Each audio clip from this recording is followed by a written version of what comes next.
Hi everyone, আসসালামু আলাইকুম। সবাই কেমন আছেন? আশা করি দেশ এবং দেশের বাইরে যে যেখান থেকে আমার ভিডিওটা দেখছেন সবাই অনেক অনেক অনেক ভালো আছেন।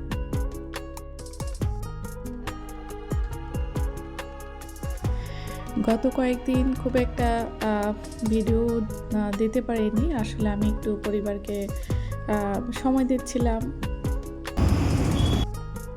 তো এই ভিডিওটা ছিল ফ্রাইডে। তো ফ্রাইডে আমরা নীলা মার্কেট গিয়েছিলাম পূর্বাচল। হঠাৎ প্ল্যানই আসলে এটা যাওয়া। তো আমরা সিএনজি করে চলে যাচ্ছি। উত্তরা থেকে পূর্বাচল নীলা মার্কেট খুব একটা দূরে না। অনেকে বাসেও যায়, বাসে গিয়ে তারপর রিক্সা করে চলে যায়। তো আমরা যেহেতু ছোটো বেবি নিয়ে যাচ্ছি, আমরা একটা সিএনজি নিয়ে নিয়েছি।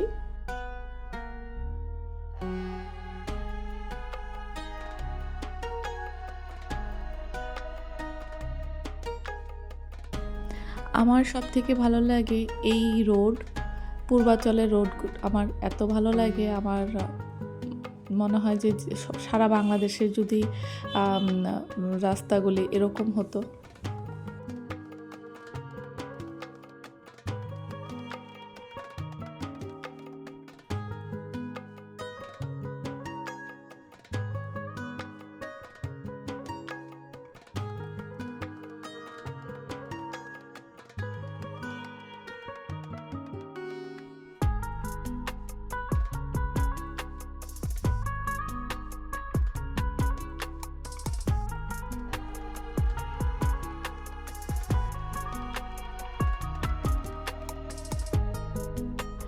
আর আমরা খুব ভালো করেই জানি যে এখন ভাইরাল টিকটকগুলি সব এই পূর্বাচলের এই রোডগুলিতেই হয়। তো বেশ খানিকটা ভিড় জায়গায় জায়গায়।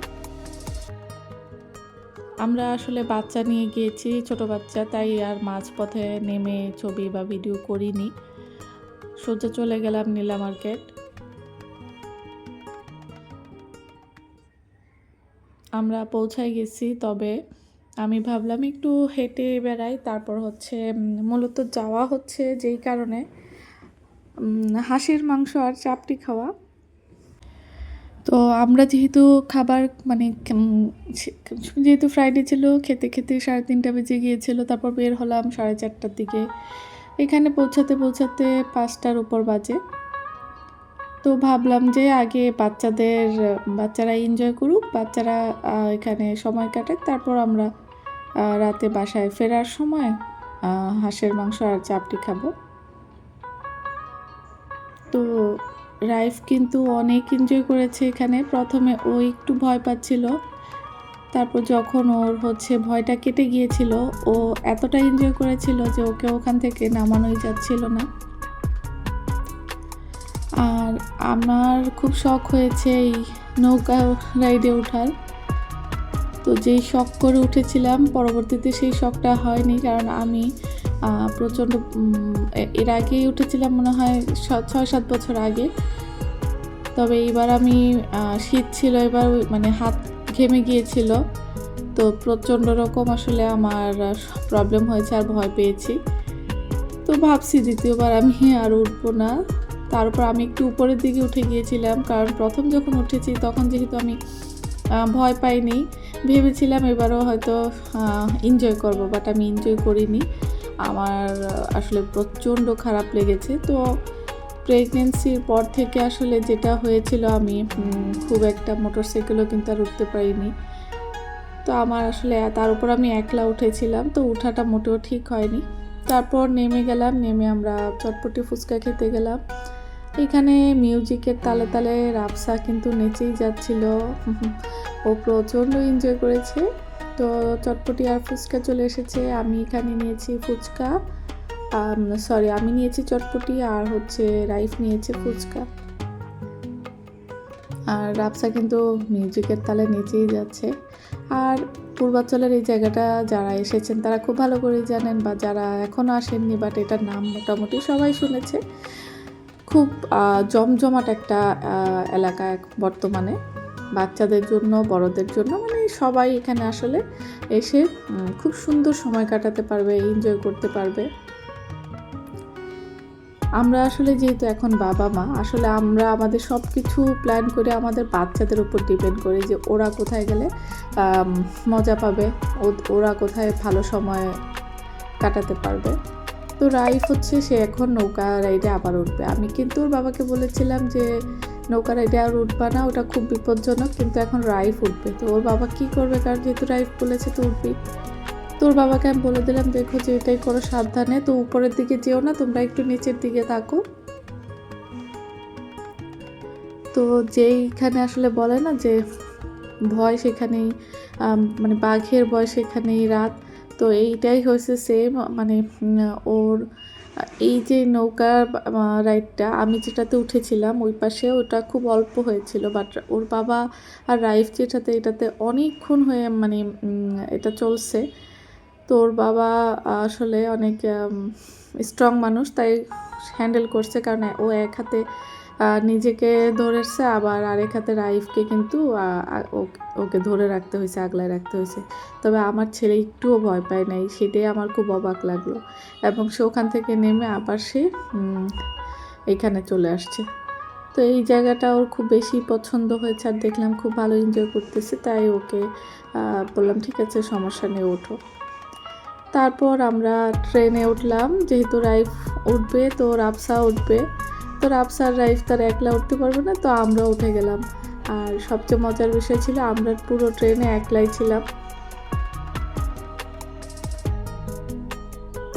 তো বাচ্চাদের সাথে সাথে না আসলে বড়দেরও মাঝে মাঝে বাচ্চা হতে হয়, কারণ আপনি যদি বাচ্চাদের সাথে বাচ্চা হতে না পারেন তাহলে আপনার বাচ্চাটা কিন্তু সেই পরিমাণ আনন্দটা উপভোগ করতে পারবে না।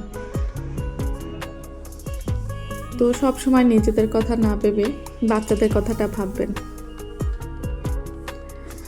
একটা জিনিস মনে রাখবেন, বাচ্চা কিন্তু এক সময় বড় হয়ে যাবে এবং খুব দ্রুতই বড় হয়ে যাবে, তখন আর আপনার কাছে থাকবে না, পাবেনও না। কার লাইফ কখন কি হয় এটা আমরা কেউ জানি না, ফিউচার সম্পর্কে আমরা কেউ জানি না, কিন্তু আমরা যতটুকু সময় পারি আমাদের সাথে সন্তান যতটুকু সময় থাকবে সেই ততটুকু সময় যাতে ওরা আসলে ভালো থাকে এবং ওদের স্মরণীয় হয়ে থাকে এবং ওদের সারা জীবন মনে থাকে বাবা মায়ের সাথে কাটানো সময়গুলি, সুন্দর সময়গুলি। তো রাফসা প্রথমে আমি ভাবছিলাম হয়তো ও ভয় পাবে, তাই আমি ওকে ওভাবে ধরে রেখেছিলাম। পরবর্তীতে দেখলাম যে না, ও অনেক এনজয় করতেছিল, তাই পরবর্তীতে আমি ওকে হালকা করে ধরেছি। তো বেশ মজা করেছি আসলে আমরা। তো ওর বাবাও এখন বাচ্চা মানে রাইফের সাথে সাথে বলে যে আমিও আসলে রাইফকে নিয়ে মজা করি, তো আমারও ভালো লাগে ছেলেকে ভালো সময় দিতে পারলে, আসলে সব বাবা আমাদের সবারই ভালো লাগে।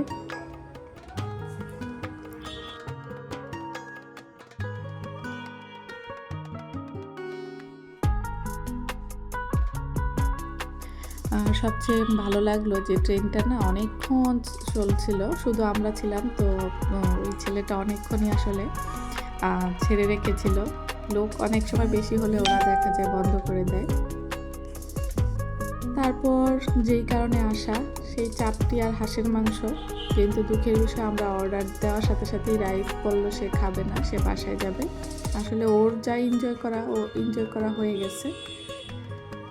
তার উপরে আমাদের প্ল্যান ছিল যে শাকিলা আবার হাঁসের মাংস চাপড়ি খাবো, কিন্তু সেইটা আর হচ্ছিল না, কারণ ওইটাতে সিরিয়াল দিতে হয় অনেক আগে থেকে, তো বাচ্চা নিয়ে গেলে না আসলে এগুলি তো হয় না।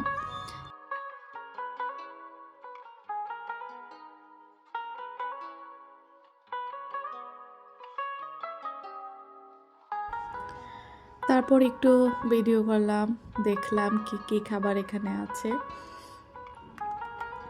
তো প্ল্যান করলাম যে আমরা এরপর আবার যখন আসব তখন এসেই শাকিলা আপার এখানে সিরিয়াল দেব, দিয়ে তারপর হচ্ছে শুধু ওইটার জন্য আসবো, মানে বাচ্চাদের রাইডে আসার আগে, কারণ একবার যদি রাইফের রাইডে চড়া হয়ে যায় সবগুলিতে তখন ও আর থাকবে না, ও বাসায় চলে যাবে।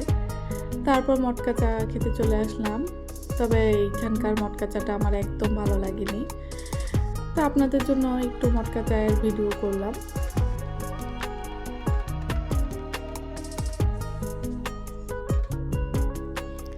ওদের এই চাটাতে এত বেশি গুঁড়া দুধ উপরে দিয়ে দেয়, পরবর্তীতে না এটা খেতে গেলে চাটার খুব একটা টেস্ট পাই না। যেহেতু আমি বাসায় যখন চা বানাই আমি কিন্তু চাটা একদম মানে আমার মুখে যদি সামান্য একটু পরিমাণও কিছু লাগে আমি খেতে পারি না। আমি মালাই চাও কিন্তু খেতে পারি না এই কারণে। তো রাইফ হচ্ছে সিএনজি বা অটোতে যাবে না, সে প্রাইভেট কারে যাবে। তো আমরা এখানে কিন্তু ইজিলি প্রাইভেট কার পাওয়া যায় না। তো ওর বাবা প্রায় 1 ঘন্টা যাবৎ উবারে ট্রাই করে একটা পেলো, তাও অনেক মানে বেগ পেতে হয়েছে জ্যামে। মানে এই একটা জায়গায় ইউটার্ন নিতে প্রচুর মানে অনেকক্ষণ জ্যামে ছিল। যাই হোক, অবশেষে আমরা পেয়েছি। তো এখন বাসার উদ্দেশ্যে রওনা দিচ্ছি। তো আমার কথা বলতে বলতে কিন্তু আমি আপনাদের সাথে ভিডিওর একদম শেষ প্রান্তে। তো আমার ভিডিওটি কেমন লেগেছে কমেন্টে অবশ্যই জানাবেন। তো আমি আজকের মতো এখানেই বিদায় নিচ্ছি। দেখা হবে আবার কোনো নতুন ভিডিওতে। যেতে যেতে একটু এইখানকার রাতের ভিউ শেয়ার করছি, আশা করি আপনাদের ভালো লাগবে। তো আজকের মতো আমি এখানে বিদায় নিচ্ছি। সবাই ভালো থাকুন, সুস্থ থাকুন। আল্লাহ হাফেজ।